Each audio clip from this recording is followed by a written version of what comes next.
Dipersilakan. Assalamualaikum. Hari ini saya akan bentang bab 8, membina kemakmuran negara.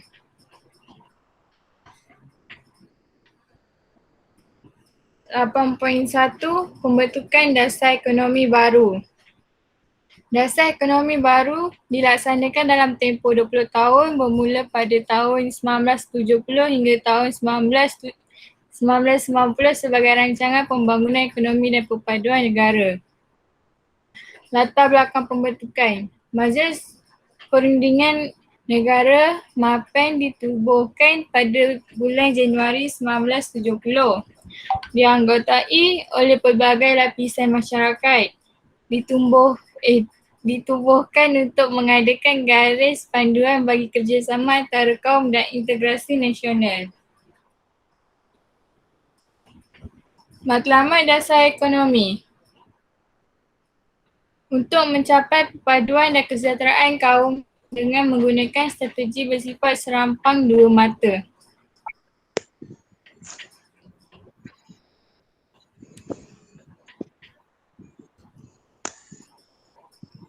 Strategi yang pertama, strategi dasar ekonomi DEB. Membasmi kemiskinan dengan menambahkan pendapatan dan memperbanyak peluang pekerjaan kepada rakyat tanpa mengira kaum. Menyusun semula masyarakat untuk mengurangkan dan menghapuskan pengenalan kaum mengikut fungsi ekonomi. Ada yang tak faham?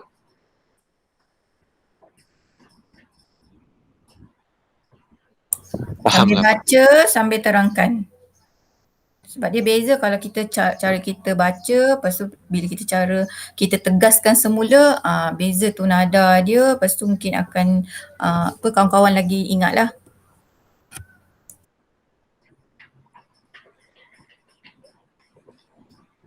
Yang membasmi kemiskinan dengan menambahkan pendapatan tu maksudnya kerajaan lagi memperluaskan peluang pekerjaan, macam diorang lagi banyakkan cari pekerja.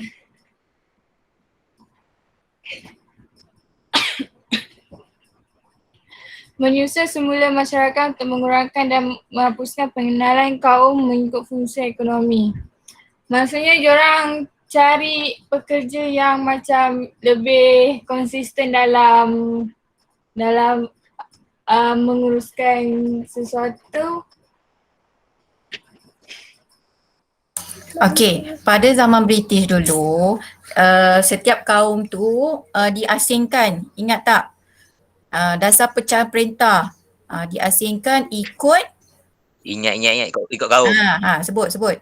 Ikut tempat tinggal mereka kan. Okey, kaum Cina buat apa? Pekerjaan dia apa? Duduk kat mana? Okey, so dia pecah-pecah. So fungsi ekonomi mereka berbeza mengikut kaum. Okey, jadi bila bila kita nak bina negara yang makmur, jadi kita kenalah bentuk inilah yang kerajaan keluarkan pelan ataupun rancangan, iaitu dasar ekonomi baru. So yang pertama, dasar ekonomi baru ni untuk basmi kemiskinan.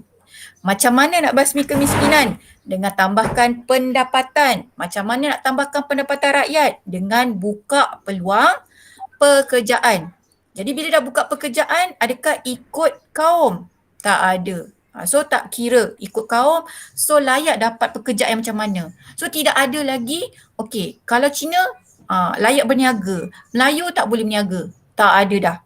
Okey, so sama juga. Susun semula masyarakat. Okey, strategi dia yang kedua, susun semula masyarakat untuk kurangkan ataupun untuk hapuskan pengenalan kaum. Okey, Syairah. Nak tanya Syairah? Jawab je, buka je mic. Cikgu, tekan. Oh, okey. Jadi, jelas Ada dua benda ni. Lepas tu strategi ni pun dia bersifat serampang dua mata. Apa maksud dia serampang dua mata?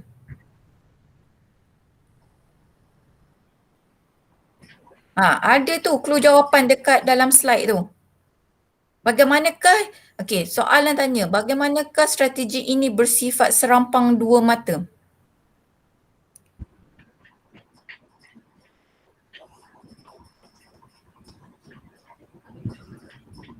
Buka mic. Apa Yang yang lain. soalan cikgu? Apa soalan cikgu? Bagaimanakah strategi ini yang dikatakan bersifat serampang dua mata? Strategi DEB ni, Dasar Ekonomi Baru ni, bagaimanakah ia dikatakan? Dia serapan mata je macam ada dua tujuan dalam satu tugasan. Okey, so dua tujuan tu, apakah tujuan tersebut? Basmi kemiskinan. Tak, itu strategi dia, itu tindakan dia. Tapi apakah tujuan dia? Menyatukan kaum. Okey, menyatukan kaum bermaksud kita nak mencapai perpaduan. Okey, jadi serampang dua mata ni maksudnya kita nak capai perpaduan satu. Lepas tu kita nak kesejahteraan kaum. Bukan setakat berpadu je berpadu kaum, tapi nak sejahtera, nak aman sejahtera. Tu yang dikatakan serampang dua mata. Okey, faham? Yang lain faham? Haikal, Idan? Okey, Aidil, Fikri, Aidil Syah tadi macam nak masuk, ada tak? Alright, sambung Aina. Boleh Aina terangkan macam cikgu terangkan ni?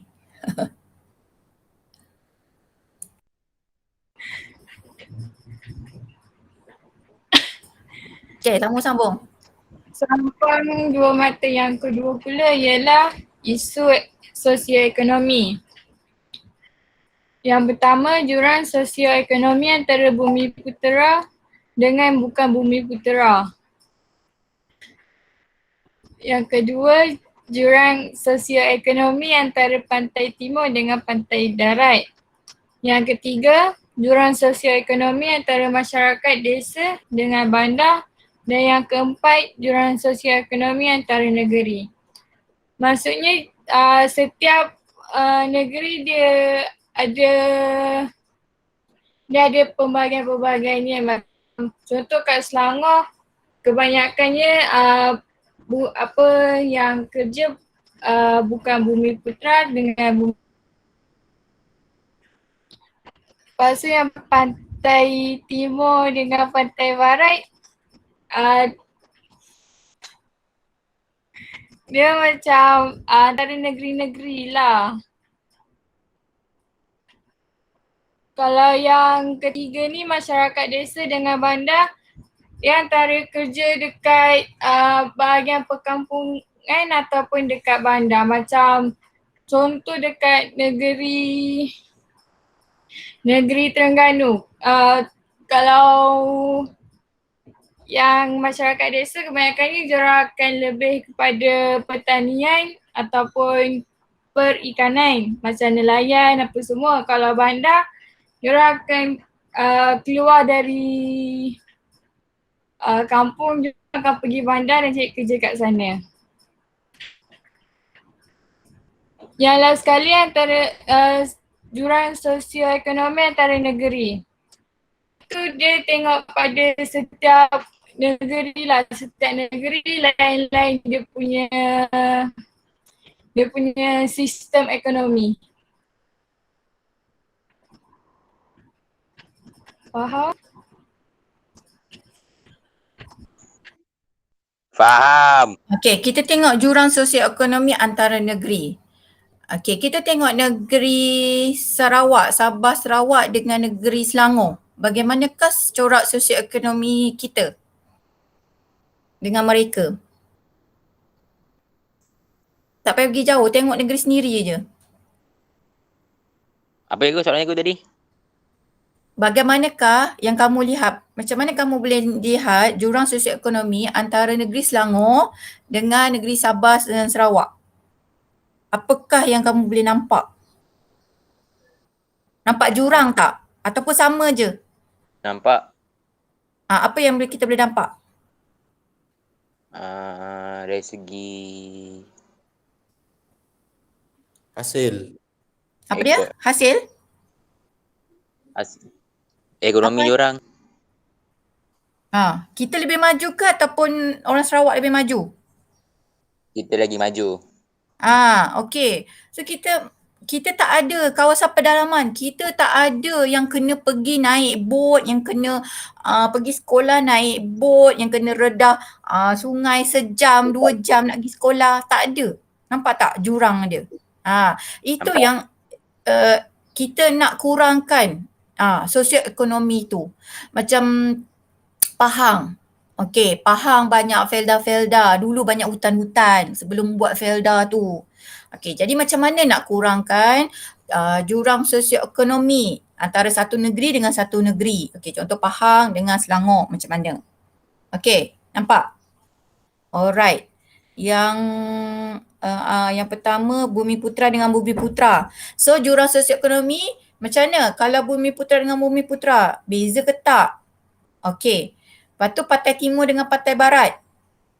Okey, nampak beza tak?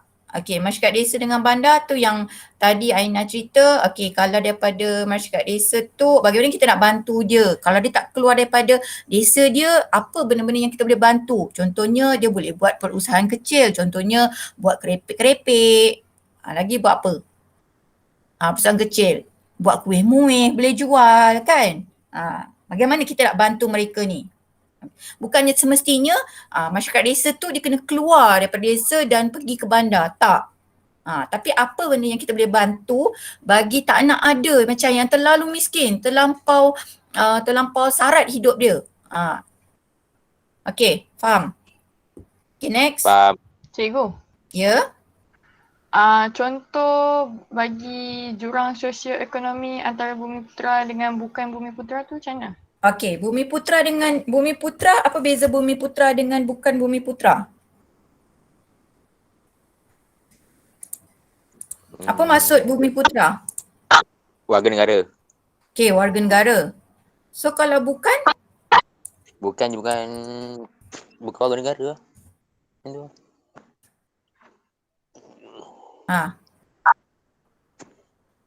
Apa bezanya? Bezanya tak ada perbezaan banyak pun daripada segi Ada tak dia warga negara tapi dia bukan Bumiputra? ada. Ada rasanya. Ada je. Sebab tu kita ada panggil dia bukan Bumiputra. Jadi apa beza dia? Siapa boleh dapat jawab?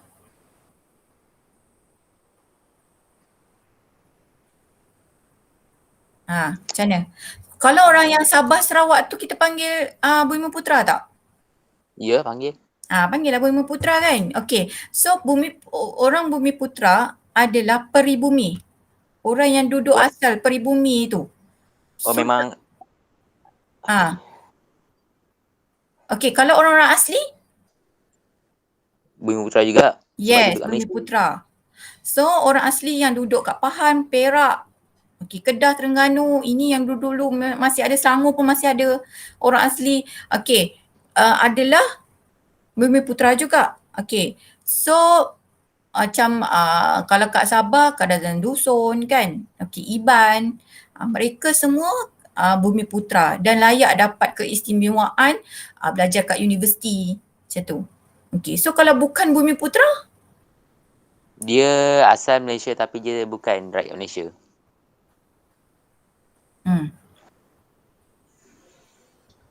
Dia bukan penduduk dekat Malaysia, dia orang luar.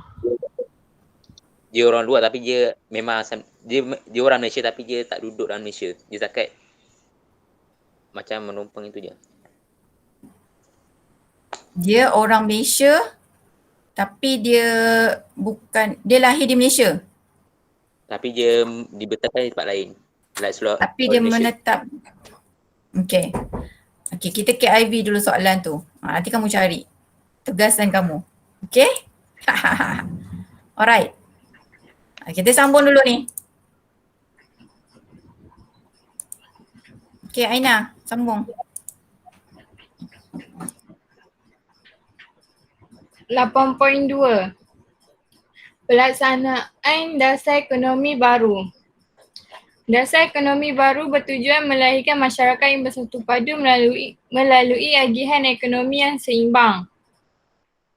Yang pertama, meningkatkan taraf hidup rakyat. Meningkatkan taraf hidup rakyat, dia ada dua jenis. Satu luar bandar, satu bandar.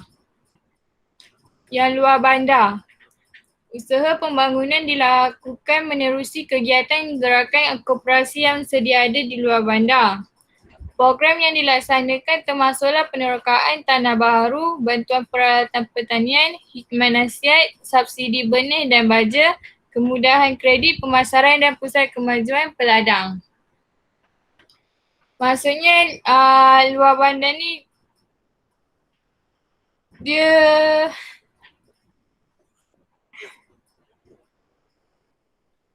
Kampung. dia kampung. Ya ke? Apa dia? Jiran ragu. Kampung. Benda? Pula Yang present jiran ragu. Apa dia? Macam kampung kan cikgu kan? Luar bandar? Kampung lah. Luar Apa bandar, lah? kampung, desa. Apa lagu ni Aina? Kita luar bandar. BBSS. Macam hutan ni. Luar bandar kampung cikgu. Ya. Penduduk je yang tak menduduki apa luar bandar. Luar bandar tu dia tak ada infrastruktur. Tak maju sangat. Tak maju. Sebab tu program-program yang dilaksanakan tu dia kena ada penerokaan tanah baru. Maksudnya dia hutan lah. Hutan. Situ ada bantuan peralatan pertanian. Okey. Sambung. Dari segi bandar pula, usaha dilakukan oleh kerajaan untuk memajukan pelbagai jenis perindustrian dan perniagaan yang membuka peluang pekerjaan lebih banyak dan meningkatkan pendapatan golongan miskin pelbagai kaum. Golongan ini juga disediakan dengan kemudahan asas seperti pendidikan, bekalan air dan elektrik, jalan raya, bantuan beasiswa dan buku teks percuma, makanan tambahan kepada kanak-kanak dan program rumah murah. Maksudnya dia macam kerajaan memajukan pelbagai jenis ekonomi dari segi penghilangan, dari segi ekonomi. Kalau penghilangan tu diorang buka peluang untuk mencari banyak pekerja lah dan diorang meningkatkan pendapatan golongan miskin.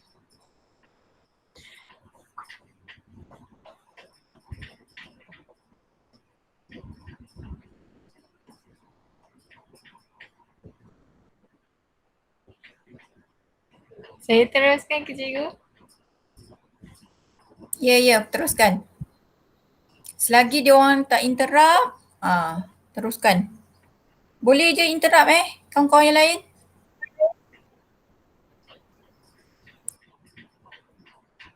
Jangan jadikan kelas ini hamba je. Okey, teruskan. Yang kedua, rancangan buku hijau.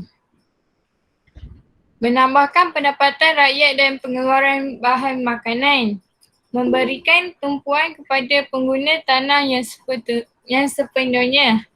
Mengusahakan tanah dengan tanaman jangka pendek, perkebunan berkelompok, peternakan, pemasaran yang baik dan projek kecil yang lain.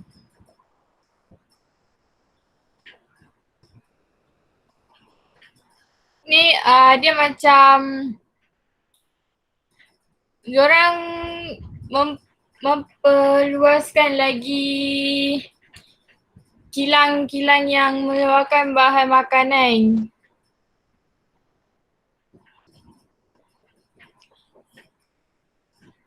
Okey, buku hijau ni macam mana rupa dia? Dia Memang warna warna hijau. hijau ke? Betul. Memang warna hijau, lepas tu dia macam buku log lah.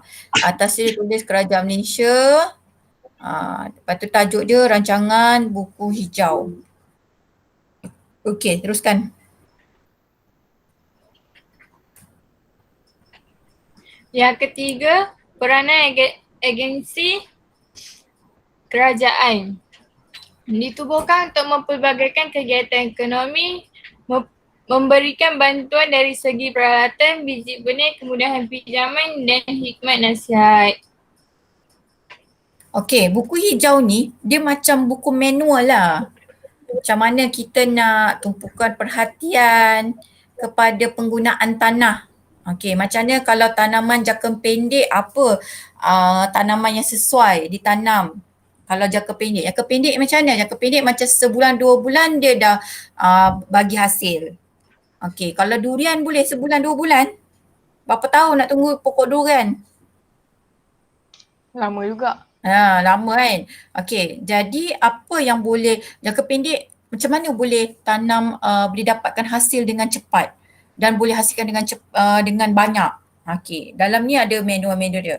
Okey, perkebunan kalau berkelompok macam mana, rancangan ternakan macam mana nak pelihara ikan air tawar. Maksudnya bukan pasal pokok-pokok je. Benda-benda yang berasaskan pertanian. Okey, lepas tu bagaimana kita nak buat pemasaran yang baik. Lepas tu bagaimana kita nak buat projek-projek kecil yang lain. Okey. Lepas tu bagaimana kita nak keluarkan bahan makanan tu supaya cukup dengan keperluan negara dan dapat tambahkan pendapatan rakyat.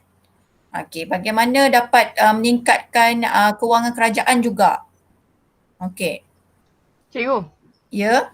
kalau contohlah soalan ditanya, apakah kandungan dalam buku hijau?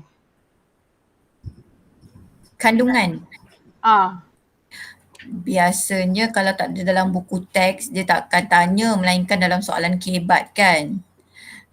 Dia biasanya dia tak akan tanya kandungan lah. Dia akan tanya Dia tanya macam yang kita kena cerita pasal rancangan buku hijau ni . Ya, apakah yang kamu macam ni soalan dia? Bagaimanakah usaha rancangan buku hijau ini dapat membangunkan negara? Jadi bagaimana? Jadi kamu kenalah olah apa yang ada dalam buku rancangan buku hijau tu. Okey. Okey, proceed. Cikgu, betul cikgu jawapan saya. Yang saya tulis kat chat. Nanti jangan kacau dulu. Baca boleh. Okey, yang lain? Contoh, Yang lain pula. Aina sambung. Contoh-contoh peranan agensi kerajaan. Lembaga Beras dan Padi Negara, PN. Lembaga Pertubuhan Peladang, LPP. Lembaga Kemajuan Ikan Malaysia, LKIM. Rubber Industry Smallholder Development Authority, RISDA. Yang keempat, Lembaga Kemajuan Tanah Persekutuan Felda dan Pembangunan Tanah. Diberikan tanah seluas 10 ekar untuk diusahakan dengan tanaman kelapa sawit, getah dan rumah kediaman. Mempunyai kemudahan lain seperti klinik, sekolah, pengangkutan dan koperasi Felda. Menjalinkan kerjasama dengan kerajaan negeri. Kerjasama antara Felda dan Yayasan Sabah telah membawa kepada pembukaan Felda Wilayah Sahabat Lahad Datu dan Felda Umas Tawau. Mengadakan kerjasama dengan Sarawak melalui Sarawak Land Consolidation and Rehabilitation authority, Sarkra.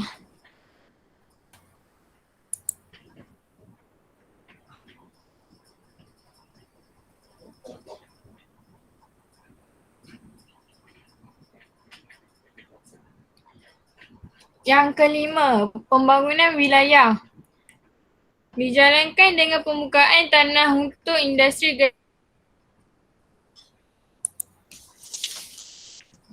dan kelapa sawit. Antara pembangunan wilayah ialah Lembaga Kemajuan Johor Tenggara Kejora, Lembaga Kemajuan Terengganu Tengah Ketengah, Lembaga Kemajuan Pahang Tenggara Utara, Lembaga Kemajuan Kelantan Selatan Kesedar.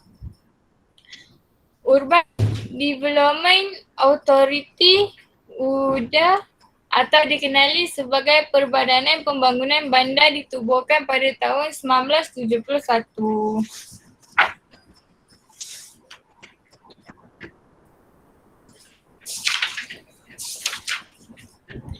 Yang keenam, pemilikan modal saham.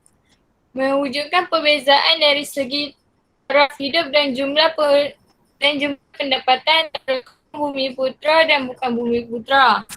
Untuk menambah pemilikan modal saham bumi putera dalam sektor korporat, Amanah Saham Nasional Amanah Saham Bumi Putera ASB dilancarkan untuk memudahkan kaum bumi putera memiliki saham dan syarikat berhad.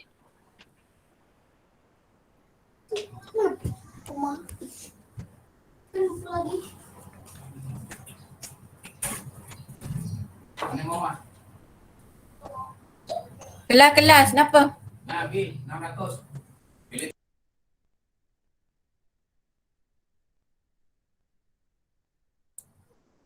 Sorry. Kenapa? Okey, yang lain faham tak ni? Pembangunan wilayah dengan pemilikan modal saham. Okey, slide sebelum ni.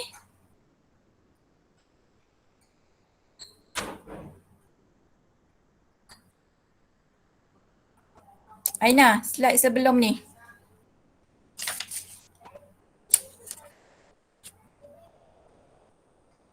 Mana Aina ni?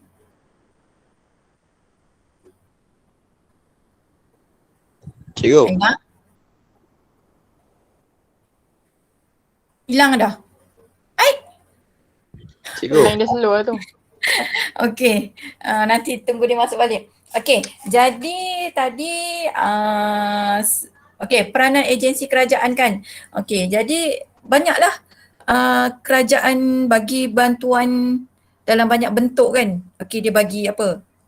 Biji benih, bagi kemudahan pinjaman, khidmat nasihat, buat research, siapa-siapa macam bila dia dah pergi belajar lebih tinggi, contohnya dia pergi Giat Mara ke, lepas tu nanti ada sambung belajar lagi. Okey, jadi kerajaan bagi kemudahan pinjaman untuk yang macam lulusan petani moden ni kan. Okey, dan khidmat nasihat. Okey, jadi ada agensi kerajaan yang terlibat kemajuan ikan, beras padi negara, lembaga pertubuhan peladang. Okey, so ada matlamat masing-masing yang berbeza. So kalau kemajuan ikan mestilah nak tingkatkan taraf hidup nelayan kan. Okey. Next, lembaga kemajuan tanah. Okey, tanah. So buka tanah. Contoh tadi cikgu bagi contoh apa? Felda. So daripada tanah pertanian macam mana? Daripada tanah hutan-hutan jadikan sebagai tanah pertanian baru. Okey. Jadi dalam Felda ni apa lagi? Peneroka Felda ni kita takrif macam mana peneroka Felda?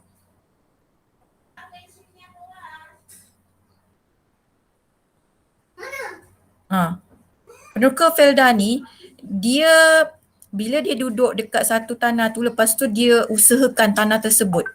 So kita panggil dia pengusaha Felda. So pengusaha Felda ni dia akan dapat keistimewaan, dia akan dapat geran tanah tersebut. Dapat menjadi hak kepunyaan dia sebab dia dah teroka tanah tu. Untung tak? Okey, kerajaan bagi. Okey. Jadi penduduk Felda dapat tanah seluas 10 ekar untuk usahakan tanaman getah dan kelapa sawit. Okey. Lagi apa? Selain tu dia orang sediakan rumah kediaman, ada kemudahan, ada bagi klinik, sekolah, pengangkutan. Mana nyamuk tu?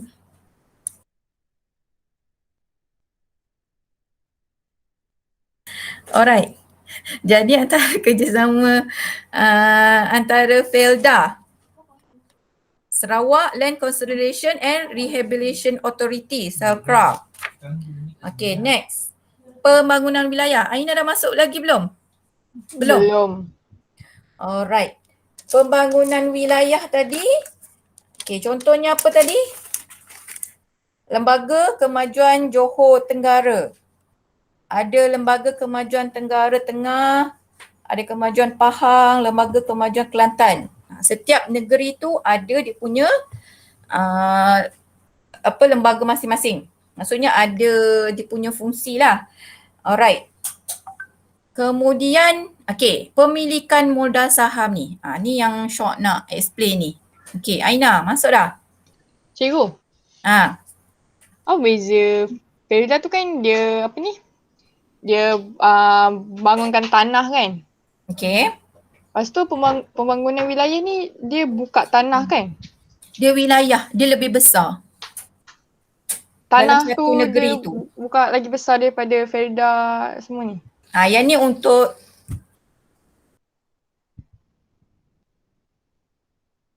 yang ni untuk getah dengan kelapa sawit. Dia lebih fokus kepada getah dengan kelapa sawit. Kalau Felda apa? Rancangan Felda? Buka tanah. Buka tanah. Lagi? Apa lagi yang diusahakan? Menjalinkan kerjasama dengan kerajaan negeri. Perniagaan. Apa beza Felda dengan pembangunan wilayah? Pembangunan wilayah ni dia lebih kepada dia nak majukan lagi kawasan tersebut. Dia ada lagi satu lembaga, dia macam perbadanan tau. Macam lembaga ni dia sebahagian daripada kerajaan tapi dia sebahagian. Dia bukan keseluruhan. Dia ada campur swasta, campur government. Gitu. Faham tak? Tak dapat bayang? Faham. Sikit-sikit lah. Dia macam lembaga Lembaga Hasilan Negeri. Lembaga Hasilan Negeri, lagi apa? Lembaga Lebuh Raya. Dia satu perbadanan. Nanti cikgu explain yang tu lebih lanjut lagi. KIV. Next. Pemilikan modal saham ni. Kalau pemilikan modal saham, Aina, yang slide yang modal saham tadi tu? Oh, jap. Ni. Tujuan dia adalah wujudkan perbezaan dari segi taraf hidup. Kalau nak ikut modal saham yang dulu-dulu orang Melayu tak pandai main saham. Jadi bila ada pemilikan modal saham ni, maksudnya dia buka benda ni kepada orang Bumiputra, lepas tu dan orang Melayu lah. Jadi dalam ni Amanah Saham Malaysia dia bagi peluang kat kaum bukan Bumiputra dalam pemilikan modal saham juga. Maknanya dua-dua dapat. Macam mana saham? Saham ni dia macam mana? Kita melabur letak duit itu. Melabur? Kalau kita dapat untung itu, kita dapat untung juga lah. Betul lah. Kamu kan dalam perniagaan ada ni, subjek perniagaan. Ada kan? Ada rasanya. Maksudnya kamu lebih faham lah kan saham ni. Okey, untuk apa? Sebab kita nak rakyat dapat menikmati menikmati hasil tu juga. Dengan apa? Sebab bila kita melabur, kerajaan guna wang tersebut dan menjana pendapatan negara. Bila kerajaan dah mendapat, kenapa kau kat sini?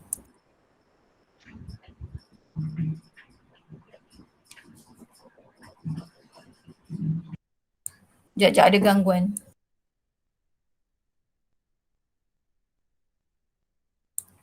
Okey, jadi bila dah kerajaan dah menjana wang tersebut dan kerajaan akan pulangkan balik modal yang kita berikan tu dalam bentuk dividen. Okey, dapat. Jadi kita pun dapatlah menikmati kekayaan tersebut. Senang cerita. Menikmati duit tersebut kan.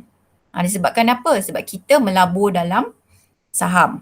Saham tu digunakan oleh kerajaan untuk apa? Untuk rolling balik duit kita tu. Buat buat projek-projek yang inilah pembangunan. Okey, yang boleh mendatangkan hasil. Okey. Next.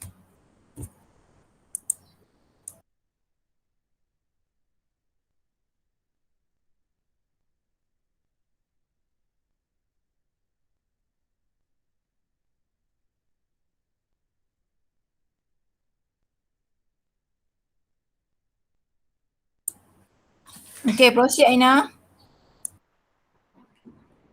Yang ketujuh, pengenalan industri kecil dan sederhana IKS. Merujuk industri pembuatan barangan dengan menggunakan modal yang kecil dan tenaga kerja yang tidak ramai. Industri ini meliputi kraftangan, makanan, pakaian dan inap desa. Terdapat beberapa IKS yang berjaya, antaranya Best Farm Co, Nurul Food Industry Enterprise, Ramli Food Process, Sendirian Berhad, Faiza Marketing. Pinjaman insentif dan aset diberikan melalui Bank Bumi Putra 1965, Perbadanan Nasional Berhad 1969, Bank Pertanian Malaysia 1969 yang dikenali sebagai Agrobank, Skim Pinjaman Khas Pertanian 1970 dan Amanah Ikhtiar Malaysia 1987.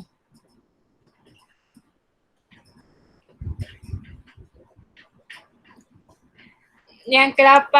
Okey, kenapa IKS ni kita nak kena bantu? Supaya diorang dapat berniaga, dapat meneruskan hidup diorang. Sebab biasanya mereka ni kan duduk luar bandar, diorang tak ada modal. Diorang tak ada duit yang banyak kan.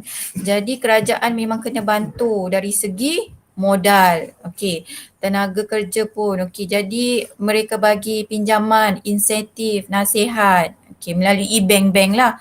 Okey, bila dah pinjam tu bukan terus kena bayar. Mungkin bank bagi tempoh 6 bulan ataupun setahun.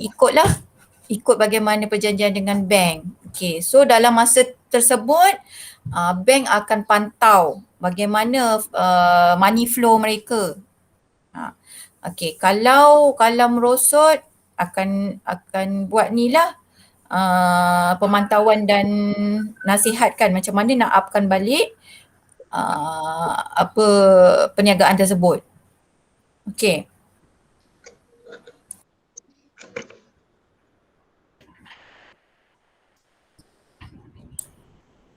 Sambung. Okey, yang ke-8, pendidikan tenaga kerja mahir.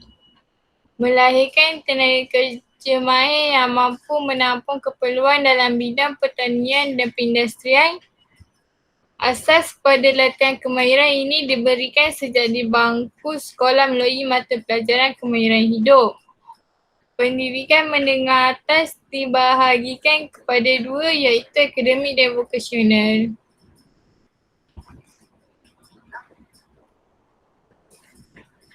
Maksud dia macam kan kalau masa form 1, form 2, form 3 kan kita ambil RBT. So bila kita ambil RBT tu kita dah ada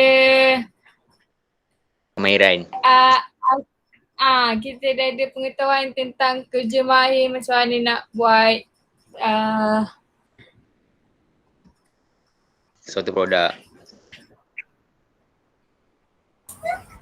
Betul tu. Maksudnya sediakan daripada awal persekolahan lagi. Okay. Maksudnya bukan dari segi akademik je. Kemahiran pun ada.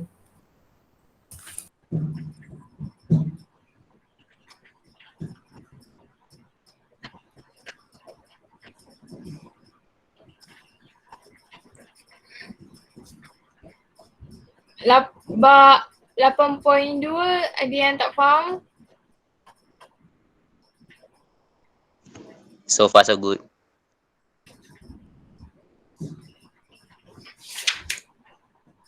Okey, 8.3.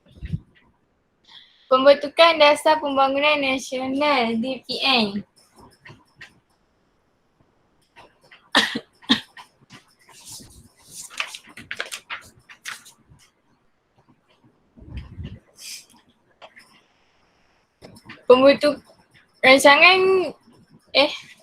Rangka rancangan jangka panjang pertama RRJP 1 dan DEB berakhir pada tahun 1990. Dalam tempoh pelaksanaan DEB 1970 hingga 1990, ekonomi Malaysia semakin berkembang dengan pesatnya. Pembentukan Dasar Pembangunan Nasional ni dia ada 4. Yang pertama, latar belakang pembentukan.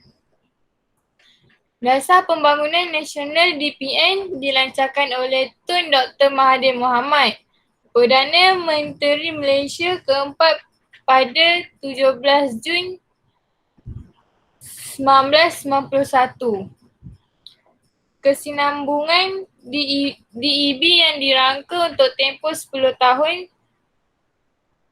pada 1991 hingga 2000 merupakan usaha untuk menjadikan Malaysia sebuah negara yang maju.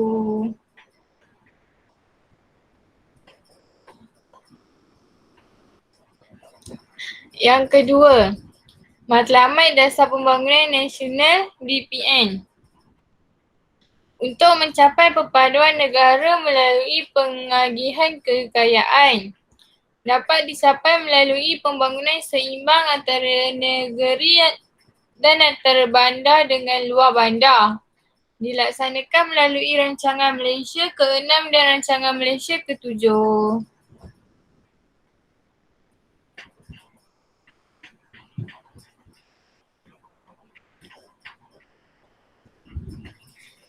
Yang ketiga, Objektif Dasar Pembangunan Nasional. Mewujudkan masyarakat yang bersatu padu. Menetapkan langkah ke arah yang membolehkan Malaysia mencapai tahap taraf negara.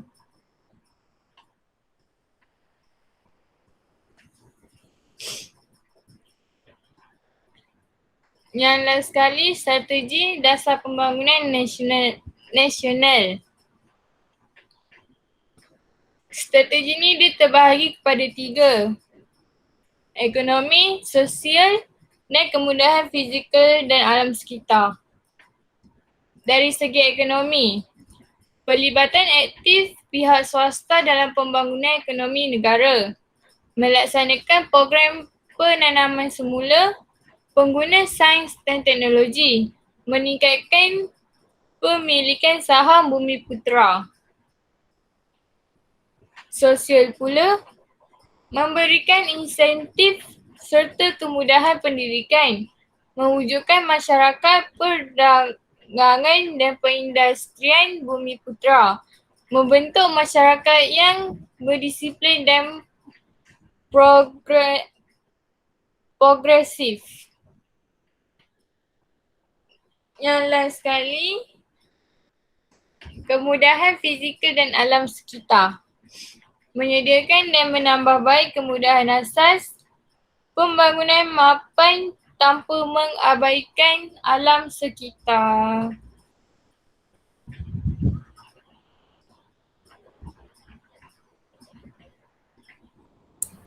Okey. 8.3 Tuan. Cikgu. 8.3. Okey, so nanti kita sambung. Cikgu nak end pukul 1 ni sebab pukul 1 ni ada kelas anak cikgu pula. Okey, so faham tak yang 8.3 tadi? Dia cuma terangkanlah macam mana bila DEB selepas tu DPN pula kan, Dasar Pembangunan Nasional, bagaimana dari bila ke bila, lepas tu matlamat dia apa, objektif apa, strategi macam mana kan. Okey, so dah diterangkan. Jadi ada apa-apa ni tak soalan? Okey Ikmal, apa dia? Cikgu, kita balik semula ke apa soalan KIV yang pasal Bumi Putra cikgu? Okey, macam mana? Betul tak? Betul cikgu jawapan tu? Betul tak? Saya rasa betul cikgu. Kalau dari segi bantuan, Bukan Bumi Putra layak ke dapat? Dapat tak? Setengah ada yang bagi, ada yang tak bagi. Dia ikut syarat. Ikut syarat lah. Kalau dia ada persen-persen, kalau nak masuk U, dia ada sikit je persen untuk bukan Bumi Putra. Tapi kalau UiTM, Semua 100% Bumi Putra. Dia lain. Okay. Sebab tu kalau bukan Bumi Putra, dia orang masuk ni, dia masuk IPTS.